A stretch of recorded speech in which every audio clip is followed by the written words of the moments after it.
अब last class में मैंने आपसे तीनों इक्वेशन ऑफ मोशन जो काइनेटिक्स के हैं वो मैंने निकलवा दिया था। एक छोटा सा और डेरिवेशन रह गया है, वो आप लिखें। Distance of the particle in nth second, distance of the particle in nth second, distance of the particle in nth second. सबसे पहले हम लोग इससे रिलेटेड एक छोटा सा क्वेश्चन करते हैं और उस क्वेश्चन के बाद देखेंगे एक फॉर्मूला बना के कि किस तरह का फॉर्मूला बनता है।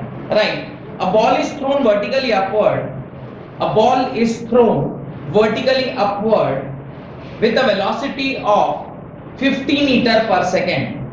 अ ball is thrown vertically upward with a velocity of 50 metre per second in 5 seconds. कितने सेकेंड में? 5 सेकेंड में। Find the distance traveled by the ball.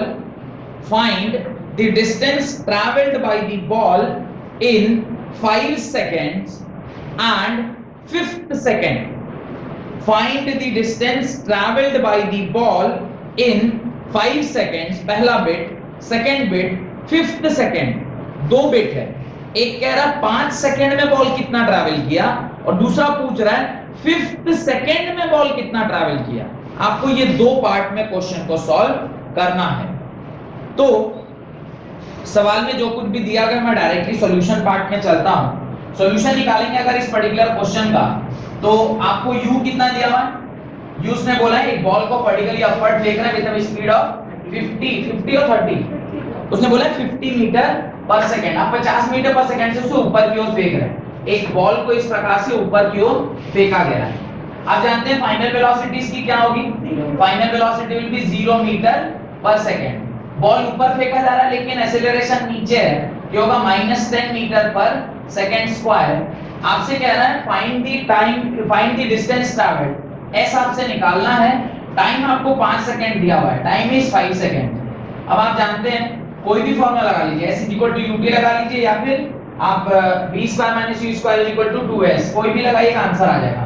v square - u square suppose मैं 2s लगा रहा हूं। मैंने इसे सॉल्व किया, सॉल्व करने के बाद v स्क्वायर यानी 0 माइनस 50 का होल स्क्वायर यानी 2500 is equal to -2 into 10 into s के बराबर। माइनस से माइनस कैंसिल, 0 से 0 कैंसिल, ये आ जाएगा 125 यानी s इज इक्वल टू कितना आ जाएगा? 125 metre. This is the distance travelled by the ball in 5 seconds. 5 second में बॉल जब यहां से टॉप पे पहुंचा है तो टोटल डिस्टेंस जो इसने ट्रैवल किया वो कितना है? 125 मीटर्स के बराबर। फर्स्ट बिट का answer, this is the answer to the first bit. Second bit पूछ रहा है, बताइए, सेकंड बिट पूछ रहा है बताइए 5वें सेकंड में बॉडी ने कितना ट्रैवल किया इन 5th सेकंड। यानी अगर मैं एक तरीका ढूंढूं, मैं लिख सकता हूं in 5th second यानी distance traveled in 5th second is equal to distance traveled in 5 seconds minus distance traveled in 4 second। भाई बॉल 4 सेकंड में जहां तक ट्रैवल किया होगा, ये सपोज कोई डिस्टेंस है x1, 5 सेकंड में उसने डिस्टेंस ट्रैवल किया है वो सपोज है x2, तो 5वें सेकंड में कितना ट्रैवल किया ये क्या होगा? This will be x2 minus x1 और ना, इसी को मैंने क्या लिखा है? s5 minus s4 के बराबर। S5 ऑलरेडी आपको पता है कितना है? 125 माइनस, अभी आप ना इसको 4 बना लो, इस पूरे को 4 बना लो, तो ये 4 बनाएंगे तो इस वाले तरीके से काम चलने वाला नहीं है। आपको S4 के लिए S = ut + ½ at² का फार्मूला लगाना होगा। जब आप ये वाला फार्मूला लगाएंगे तो S4 यानी 4th सेकंड में u होगा 50 × 4 200 + ½ into -10 into t², 4 का स्क्वायर है 16। इसको सॉल्व करिएगा, S4 कितना आता है? 200 माइनस ये आ जाएगा आपको 8 माइनस 80, S4 कितना आ गया? 120 मीटर्स। तो S4 कितना? 120 है। आप यहाँ पे 120 डालेंगे, ये आपका कितना आ जाएगा? 5 मीटर निकल जाएगा। यानी 5th सेकंड में कितना डिस्टेंस ट्रैवल हुआ? तो सिर्फ 5 मीटर डिस्टेंस ट्रैवल किया गया। ऐसे भी सबसे लास्ट वाले सेकंड में जो डिस्टेंस ट्रैवल किया जाता है वो इतना ही होगा, होना भी चाहिए, क्योंकि बॉल जब आप नीचे से ऊपर की ओर फेंक रहे हैं तो जब आप फेंकते हैं उस टाइम उसका स्पीड काफी ज्यादा होता है, लेकिन जो आखिरी सेकंड है जहां पे वो जस्ट 0 होने वाला है उस सेकंड में तो उसकी स्पीड काफी स्लो हो गई होगा ना, क्योंकि कंटीन्यूअसली उसके ऊपर क्या एक्ट कर रहा है, ग्रेविटी एक्ट कर रहा है। तो लास्ट वाला जो सेकंड है उसमें जो डिस्टेंस ट्रैवल है वो काफी कम होता है। तो इस प्रकार से जब आप उसका डेरिवेशन करेंगे कि एक जनरल फॉर्मूला बना लिया जाए जहां पर आप nth सेकंड में कितना डिस्टेंस ट्रैवल किया जाता है, तो वो आप डायरेक्टली एक फॉर्मूले से निकाल सकते हैं। एस nth, वो मैं फॉर्मूला यहाँ पे लिख देता हूँ। nth सेकंड में कितना डिस्टेंस कोई भी ट्रैवल करता है वो अगर मैं बताऊं आपको तो वो मैं यहाँ लिख के एक फॉर्मूले से बताता हूँ। एस nth यानी nth सेकंड में किसी ने कितना ट्रैवल किया वो होता है u plus a by 2 bracket u plus a by 2 bracket 2n minus 1 2n minus 1। This is the formula जिससे आप डायरेक्टली निकाल लोगे कि nth सेकंड में कितना ट्रैवल बॉडी किया है। अब देखिए पांचवें सेकंड में किया, मैं इस फॉर्मूले से s5 निकालता हूं। s5 is equal to how much, 50 plus acceleration is -10 by 2 into 2n, पांचवें सेकंड यानी 10 minus 1, 10 minus 1 is 9। सॉल्व कीजिए, s5 is equal to 50 minus 5 into 9। Solve कीजिए, s5 is equal to 50 minus 45, ये क्या लिखा हुआ है 50 minus 45। यहाँ पे भी आंसर कितना आया 5 मीटर आया। और आपने जो कंसेप्चुअली सॉल्व किया था उससे भी आंसर कितना आया 5 मीटर, फॉर्मूले से भी सॉल्व किया तो आंसर कितना आया 5 मीटर। तो nth सेकंड में बॉडी कितना डिस्टेंस ट्रैवल करती है उसका फॉर्मूला आपको याद होना चाहिए। s nth is equal to u plus a by 2 bracket 2n minus 1। और ये कोई चमत्कार से नहीं आया है, इसका बाकायदा आप चाहें तो डेरिवेशन कर सकते हैं। ये एक डेरिवेशन से आता है, s nth minus s nth minus 1। ये 5th minus 4 लिखे हैं ना, यहाँ पे sn और यहाँ पे sn minus 1, उसका डेरिवेशन करिएगा, यही फॉर्मूला बन के आएगा। तो इस प्रकार से हाँ भैया S4 में duty plus half eighty square वाला फार्मूला क्यों लगा, मतलब बोले कि पहला वाला यूज नहीं होगा? क्योंकि ना फाइनल वेलोसिटी मैंने निकाला नहीं है। यहाँ ना 5 सेकंड में वो 0 जा रहा था तो मैंने इसे 0 कर दिया। अभी 4 सेकंड पे 0 थोड़ी होगा, फिर मेरे को यहाँ पे फाइनल वेलोसिटी निकालना होगा कि चौथे सेकंड में उसकी फाइनल वेलोसिटी कितनी है, तभी मैं ये वाला फॉर्मूला लगा सकता था। इससे ना मैं डायरेक्टली टाइम वाला फॉर्मूला लगा लूं। क्यों मैं एडिशनल मेहनत करूं कि पहले मैं u b निकालूं फिर उसके बाद s निकालूं, तो 2 बार फॉर्मूला लगाना पड़ेगा। यहाँ डायरेक्टली एक ही बार में मेरे को s मिल जाएगा, समझ में आया? तो इसलिए मैंने ऐसा किया। नेक्स्ट, यहां तक कर लेने के बाद मुझे अभी तक जो ज्ञान हुआ है उससे मुझे क्या समझ में आ रहा है, उससे मुझे ये समझ में आ रहा है कि जब कभी भी कोई बॉडी कांस्टेंट एक्सीलरेशन से मूव करती है, कैसी एक्सीलरेशन से, कांस्टेंट एक्सीलरेशन से, तो हम लोग कौन कौन सा फॉर्मूला यूज कर रहे हैं मैं एक बार समराइज कर देता हूं। जो 4 इक्वेशन ऑफ मोशन आपने पढ़े हैं वो चारों का चारों में वही लिख लिया ना सब लोगों ने, तो चारों का चारों जो इक्वेशन है उसको मैं एक जगह पर एक बार समराइज कर देता हूं। What is that, all the 4 formulas या 5 फार्मूला जो भी आप पढ़े हैं उसको मैं एक जगह लिख देता हूं। पहला फार्मूला तो ऑलरेडी बोर्ड पर लिखा हुआ है, this is the first formula which you already written, ये nth सेकंड का फार्मूला है। बाकी 3 फार्मूला आपको पता है, एक होता है s ut plus half at square, एक फार्मूला होता है v square minus u square is equal to 2as, और एक फार्मूला होता है एक फार्मूला होता है v is equal to u plus at। याद रखिएगा ये तीनों का तीनों formula is used when the body is moving with constant acceleration। याद रखिएगा कैसा एक्सीलरेशन है, एक तो एक्सीलरेटेड मोशन होना चाहिए, साथ साथ वो मोशन वो एक्सीलरेशन कैसा होना चाहिए, कांस्टेंट होना चाहिए। if it is not a constant acceleration, if it is a variable acceleration, increasing acceleration or decreasing acceleration, in that case you cannot use these 4 formulas। ये चारों फॉर्मूला वहां पे काम नहीं आएगा। और एक फॉर्मूला आपने पढ़ा होगा, कौन सा बोलिए, एक और फॉर्मूला आपने पढ़ा है, distance is equal to speed into time. ये भी फॉर्मूला पढ़े, ये कब यूज करते हैं, when this is used when the body is moving with, इसको यूज करते हैं when the body is moving with constant speed, constant speed से जब कोई बॉडी मूव कर रही होती है तभी हम लोग ये वाला फॉर्मूला यूज करते हैं।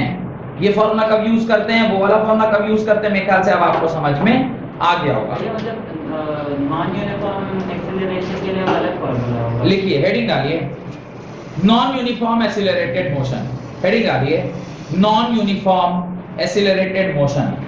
अब जब बॉडी नॉन यूनिफॉर्म एक्सीलरेशन से मूव कर रही होगी, नॉन यूनिफॉर्म एक्सीलरेशन से, तो कौन सा फॉर्मूला लगाएंगे उसको अभी हम लोग देखते हैं। ध्यान रखना है कौन सा फॉर्मूला। देखिए, there are so many formula, but you have to remember which formula when to use, when you will use this formula, when you will use this formula and when you will use the formula which I am going to tell you. वो सब अलग-अलग time पे आपको use करना है। तो आपको conceptually बिल्कुल क्लियर होना चाहिए कौन सा केस है। You have to decide first ये कौन सा केस है, whether it is a case of constant velocity or it is a case of constant acceleration or it is a case of non uniform acceleration। जिस तरह का case उसी तरह का फॉर्मूला आप उसके अंदर क्या करेंगे, यूज करेंगे।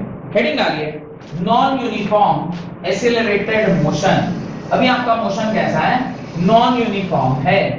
नॉन यूनिफॉर्म एक्सेलरेटेड मोशन में जो बॉडी, जो फॉर्मूला हम लोग यूज करते हैं वो भी मैंने आपको पहले लिखवा रखा है, सिर्फ उसको एक बार एक जगह पर हम लोग लिखते हैं, right. When acceleration of a particle is not constant, non uniform accelerated motion, non uniform accelerated motion.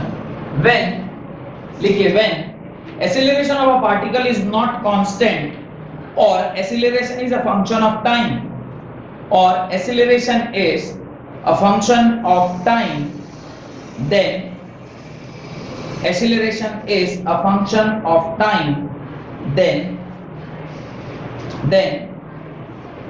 the following relationship holds good for one dimensional motion.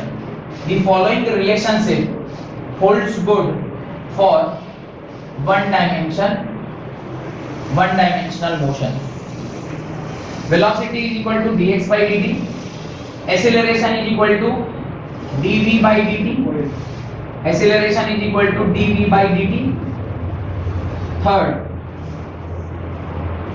Third इसी के दो और variant, that is acceleration is equal to v dv by dx। ये भी formula है, मैं आपको एक दिन कह रहा था कि एक भी फॉर्मूला हम पढ़ेंगे जिसके अंदर हम लोग dx के टर्म में उसको क्या करते हैं, डिफरेंशिएट करते हैं। Fourth, dx is equal to v dt, इसी से आया है। Fifth, dv is equal to a dt, six इसी से बना है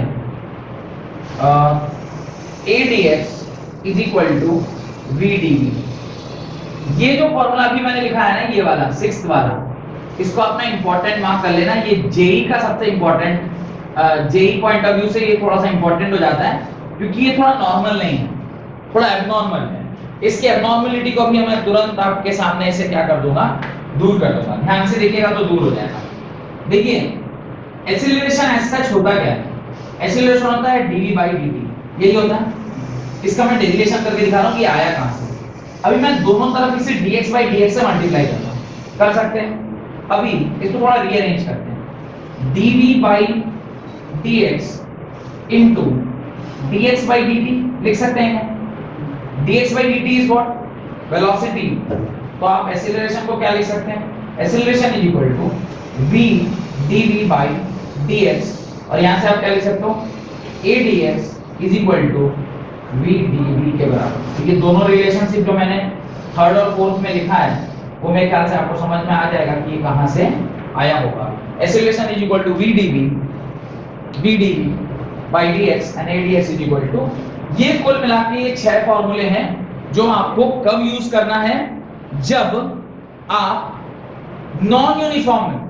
आप सोचिए ये वाला ग्राफ में हम लोग कब दिखाए थे, ये सब मैंने कहां लिखा था, आपको थोड़ा ध्यान से देखिए। ये मैंने इस तरह के ग्राफ में दिखाया था ना, ऐसा ग्राफ है तो उसका स्लोप निकाले थे। स्लोप में मैंने इस तरह से उसको मैग्नीफाई किया होगा, और मैग्नीफाई करके क्या दिखाया होगा कि यहाँ पर जो एक पॉइंट है जिसके ऊपर आपने ये स्लोप बनाया है, वो पॉइंट कुछ इस तरह का है, जिसे मैं क्या बोल रहा हूँ, थीटा बोल रहा हूँ। ये क्या है, dx है, और ये क्या है, dt है। तो वेलोसिटी क्या आएगा, dx by dt। ये मैंने किसके लिए कहा था? ये मैंने कहा था डिस्टेंस या डिस्प्लेसमेंट टाइम ग्राफ के लिए, डिस्प्लेसमेंट टाइम ग्राफ के लिए। अब जैसे ही डिस्प्लेसमेंट टाइम ग्राफ आया उसके अंदर dx by dt is this point. आप देखिए जाके अपने कॉपी में जहां पे मैंने आपको सारा ग्राफ पढ़ाया है, डिस्प्लेसमेंट टाइम ग्राफ का इस तरह का ग्राफ कब बना था? जब आपका एक्सीलरेशन कांस्टेंट था या एक्सीलरेशन आपका वेरिएबल था? Check, variable acceleration. Acceleration was not constant, the acceleration was variable in nature। उस केस में ही आपको ये वाला ग्राफ देखने को मिला था। तो यहाँ पे क्योंकि एक्सीलरेशन कांस्टेंट नहीं है, इंक्रीजिंग एक्सीलरेशन हो सकता है या फिर decreasing acceleration. Increasing and decreasing acceleration किसके अंदर आता है? नॉन यूनिफॉर्म एक्सीलरेशन के दो पार्ट थे, एक था इंक्रीजिंग एक्सीलरेशन और एक था डिक्रीजिंग एक्सीलरेशन। उसी के अंदर ये सारा कुछ आता है। ये इसलिए एक जगह पर लिखवा दिया ताकि आपको ये बिल्कुल कॉन्सेप्चुअली क्लियर होना चाहिए कब हम किस केस में कौन सा फॉर्मूला यूज करते हैं। हेडिंग डालें, equation of motion by calculus method. Equation of motion by calculus method. Heading डालें, इक्वेशन ऑफ मोशन यानी derivation of equation of motion by calculus method. अभी कैलकुलस मेथड की मदद से आप इक्वेशन ऑफ मोशन को निकालते हैं, ठीक है, right. Equation of motion with the help of calculus method. आप पहला रिलेशनशिप इसके किसके बीच में था? Velocity and time relationship. पहला रिलेशनशिप किसके बीच में था? Velocity and time. फॉर्मूला क्या है? v = u + at। इसको हम लोग डिफरेंशियल फॉर्म से देखते हैं, right. From the definition of average acceleration, from the definition of average acceleration, from the definition of average acceleration, आप ये लिख सकते हैं ना, a = dv/dt। Can you right this? अब आप क्या करिए, क्रॉस मल्टीप्लाई करिए। तो आप क्या लिखेंगे? dv = adt लिखेंगे, नहीं लिखेंगे? उसके बाद इसको क्या कर दीजिए, यहाँ पे लिखिएगा integrating both this side. Integrate इसको कहां से कहां करेंगे? u से v तक। और इसको इंटीग्रेट कहां से कहां करेंगे? t = 0 से लेकर t = t तक इंटीग्रेट कर दीजिए। यानी t = 0 से t = t ना लिख के आप यहां क्या लिख सकते हैं? 0 से t लिख सकते हैं, क्योंकि टाइम t = 0 पे जो वेलोसिटी होती है उसको क्या बोलते हैं? Initial velocity. और टाइम t = t पर जो वेलोसिटी होती है उसको क्या बोलते हैं? Final velocity. किसी भी dv का इंटीग्रेशन सिर्फ v होता है। जैसे dt का integration capital D, x dx का इंटीग्रेशन कैपिटल X, ऐसे dv का इंटीग्रेशन v होगा और उसके नीचे हम दोनों लिमिट को लगा देंगे। यहाँ पे एक्सीलरेशन कांस्टेंट है, acceleration is constant. Constant acceleration होती है, बाहर निकल जाएगा। इंटीग्रेशन ऑफ dt कहां से कहां? 0 से लेके t तक। इसे आप क्या लिख सकते हैं? at लिख सकते हैं। और at भी ऐसे नहीं लिखिए, आप लिखिए a t और t का लिमिट कहां से कहां पुट कर रहे हैं? 0 से लेकर t तक। एज ये कौन सा इंटीग्रेशन है? डिफिनाइट और इनडिफिनाइट? Definite integration. Should I use constant of integration? No. In definite integration we don't use constant of integration. अभी इसको क्या लिखेंगे? Upper limit minus lower limit. v minus u is equal to, इसे क्या लिखेंगे? a upper limit minus lower limit. v minus u is equal to a into t। v is equal to u plus at। वही formula बनाना जो formula पहला आपने ऊपर लिखा है। This is relationship that is velocity time relationship. तो ये लिखने के बाद लिख लीजिएगा, this is velocity time relationship. Velocity और टाइम का रिलेशनशिप आपने यहाँ पर इस प्रकार से लिखा है।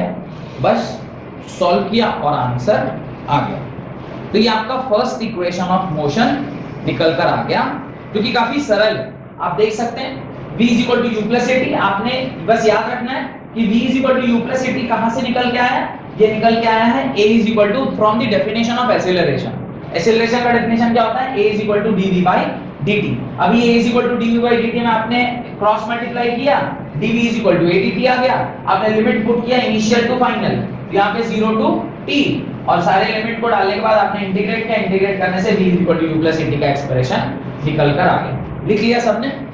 ये आपका पहला रिलेशनशिप था। इसके नीचे लिख लीजिएगा, this is velocity time relationship. This is velocity time relationship, right?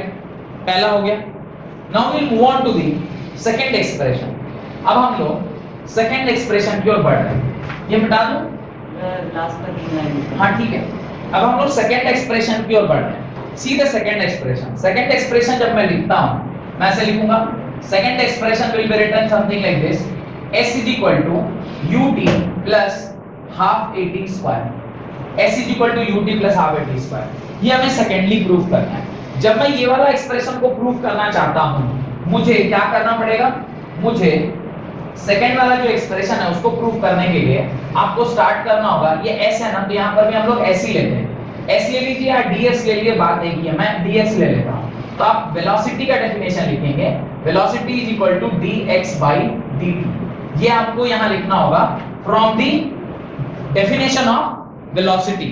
Second वाला डेरिवेशन कहां से स्टार्ट हो रहा है, from the definition of velocity, v is equal to dx by dt। Cross multiply करेंगे तो कहना है right, dx is equal to v dt। क्या मैं ऐसे लिख सकता हूं, vx जो है वो किसके बराबर होगा, v dt के बराबर होगा। अब इसको भी क्या कराएंगे, इंटीग्रेटिंग बोथ दी साइड, आप दोनों साइड क्या कर दो, इंटीग्रेट कर दो। ये तो 0 से x तक इंटीग्रेट हो गया, 0 से x नहीं लिख के मैं s लिख देता हूं क्योंकि मुझे s चाहिए, और इसे कहां से कहां करेंगे, 0 से लेकर t तक इंटीग्रेट करेंगे क्योंकि लिमिट क्या है मेरा, t है। अब आप dx को इंटीग्रेट करेंगे तो क्या होगा, dx का कैपिटल X और इसको कहां से कहां जाना है, 0 से लेके s तक, इज इक्वल टू, यहां भी जरा सा थोड़ा बुद्धि लगाना होगा, 0 से t। आप फर्स्ट रिलेशनशिप में देखे हैं v किसके बराबर है, u प्लस at के बराबर, तो इससे इक्वेशन नंबर 1 मान के आप v के जगह पे इसे रिप्लेस करते हैं। आप क्या लिखेंगे, u प्लस at ब्रैकेट में dt। इसको जरा बुद्धि लगाइए, जरा स्प्लिट करिए, आप इसे क्या लिखेंगे, u dt प्लस 0 से t adt लिखेंगे, नहीं लिखेंगे, कोई दिक्कत, सॉरी adt नहीं, at dt, यहां पे क्या आएगा, at dt आएगा। at dt क्यों, इसको स्प्लिट कर देना तो 80 into dt, 80 dt आएगा। अब ये भी आपको समझ में आ गया। अब आपको क्या करना है, इसका अपर लिमिट डालो, s माइनस 0, ये आपका इधर आ गया, इज इक्वल टू, जरा इसे ध्यान से देखिए, इनिशियल स्पीड कांस्टेंट है, बाहर निकाल दिया, इंटीग्रेशन ऑफ 0 से t dt plus acceleration constant है, बाहर निकाल लिया, 0 से t dt, सिर्फ और सिर्फ टाइम का फंक्शन अंदर रह गया, s minus 0 is s only, is equal to, u बाहर आया हुआ है, 0 से t dt का इंटीग्रेशन होता है t only, तो ये t आ गया, और कहां से कहां इंटीग्रेट हुआ, 0 से लेकर t तक, प्लस a तो कांस्टेंट था, अभी ये t dt लिखा हुआ है, इंटीग्रेशन ऑफ x के पावर n dx क्या पढ़े थे आप, x के पावर n dx क्या पढ़े थे, x n plus 1 by n plus 1, यही पढ़े थे ना। अभी यहाँ पे अगर मैं इसकी एग्जांपल लूं, ये क्या लिखा हुआ है, t के पावर 1 dt, ये क्या हो जाएगा, t 1 plus 1 by 1 plus 1, यानी हो जाएगा t square by 2, यानी इसका इंटीग्रेशन क्या होगा, t square by 2, इसको मैं लिख देता हूं t square by 2, और कहां से कहां, 0 से लेकर t तक, s is equal to, ये अपर लिमिट t है, लोअर लिमिट 0, तो ये लिखेंगे t minus 0, और t minus 0 t ही होगा, तो डायरेक्टली इसको क्या लिख रहा हूं, ut plus a into upper limit क्या होगा, t square by 2 minus 0 square by 2, ये तो 0 ही हो जाएगा ना, ये वाला तो 0 ही हो गया क्योंकि 0 का square is 0 only, s is equal to ut plus ये half a t square, s is equal to ut plus half a t square. ये आपका सेकंड फार्मूला बन के तैयार हो गया। मैं वापस से एक बार पूरा डेरिवेशन हो चुका है, मैं एक बार आपको फिर से समझा देता हूं। ये हमें लाना था s is equal to ut plus half at square। इसको लाने के लिए आपने स्टार्टिंग किया from the definition of velocity, जो कहता है velocity is equal to dx by dt। Velocity अगर dx by dt मैंने क्रॉस मल्टीप्लाई किया, मैं लिख रहा हूं dx is equal to v dt, dx is equal to v dt। dx को हम कहां से कहां इंटीग्रेट कर रहे हैं, 0 से लेकर s तक, और v dt को कहां से कर रहे हैं, 0 से लेकर t तक। अब इसको इंटीग्रेट किया तो dx का इंटीग्रेशन x को लिमिट पुट किया, lower limit minus upper limit minus lower limit, upper limit minus lower limit, s minus 0 is s only, LHS समझ में आ गया। RHS को आइए, v dt को 0 से t तक इंटीग्रेट किया, v के जगह पर आप फर्स्ट इक्वेशन जानते हैं, v is equal to क्या होता है, u plus at, आपने v के जगह पर क्या लिख दिया, u plus at। प्रॉपर्टी पढ़े थे कि अगर दो फंक्शन है इसमें लिखा हो तो आप दोनों को स्प्लिट कर सकते हैं, स्प्लिट किया u dt plus at dt, क्योंकि u plus at है ना, at और उसके साथ dt आ गया 0 से टाइम पर, ये u कांस्टेंट है बाहर आ गया, dt का इंटीग्रेशन क्या होगा, 0 से t dt is t होंगे और अपर लिमिट t माइनस 0, तो ये ut में कन्वर्ट हो गया। इधर आइए, at है, a कांस्टेंट आ गया बाहर, tdt का जो फार्मूला होता है, ये जो है ना, यहाँ पे मैंने ये फार्मूला यूज किया है just to make you understand कि यहाँ से ये स्टेप कैसे आया। तो आपको फार्मूला मैंने पढ़ाया था, x के power n dx equal to क्या होता है, x के power n plus 1 by n plus 1। अब यहाँ पे t के पावर 1 dt है, तो n की जगह पर 1 है और x की जगह पर t, तो जहाँ जहाँ x है वहाँ t लिख दीजिए, जहाँ पर n है वहाँ पे 1 लिख दीजिए। आप सॉल्व करके आया क्या है, t स्क्वायर बाई 2। तो इसका इंटीग्रेशन t स्क्वायर बाई 2 है, मैंने इसका इंटीग्रेशन क्या लिख दिया, t square by 2। Upper limit minus lower limit, upper limit minus lower limit क्या, क्योंकि लोअर लिमिट 0 है तो ये वाला टर्म 0 हो गया। a square a into t square by 2 that is half at square. आपने इसको लिख दिया s is equal to ut plus half at square. Hope सबने लिख लिया होगा। हम लोग तीसरे इक्वेशन की ओर बढ़ते हैं। Third equation of motion that is v square minus u square is equal to 2as। v square minus u square is equal to 2as की ओर बढ़ते हैं। अब देखिए आपका जो तीसरा, अच्छा ये रिलेशनशिप क्या है, this relationship is known as, this is position time relationship. तो लिख दीजिएगा, this relationship is known as position time relationship. This relationship is known as position time relationship. इसको हम लोग पोजीशन टाइम रिलेशनशिप कहते हैं। डन। अब आइए थर्ड, तीसरा रिलेशनशिप आपको क्या प्रूव करना है, the third relationship which you need to prove is v square minus u square is equal to 2as।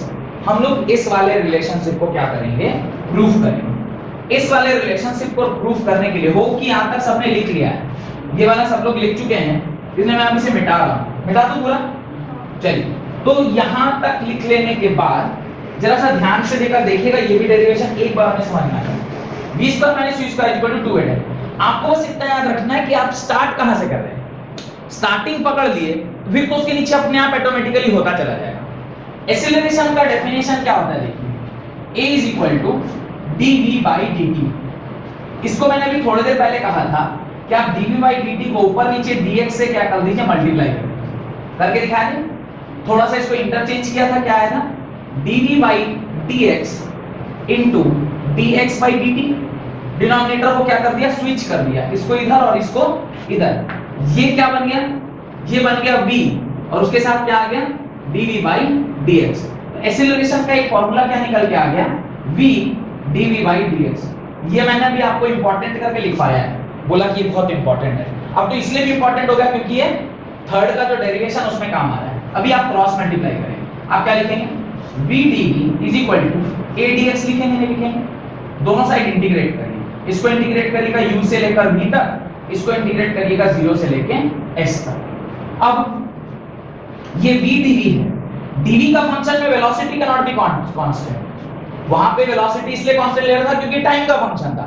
Time के फंक्शन में velocity can be constant but v can not be constant. और v dv मतलब v के power 1, ये v के power 1 लिखा हुआ है ना, अभी थोड़ी देर पहले t के पावर 1 dt का करा था, क्या आ गया, t स्क्वायर बाई 2। यहां क्या आएगा, v स्क्वायर बाई 2 और इसमें लिमिट क्या लगेगा, नीचे u और ऊपर v इज इक्वल टू, यहां पे एक्सीलरेशन कांस्टेंट है, बाहर निकाल लीजिए, इसका डेरिवेशन, इसका इंटीग्रेशन होता है x, लिमिट पुट कर दीजिए, इसको पुट करिए।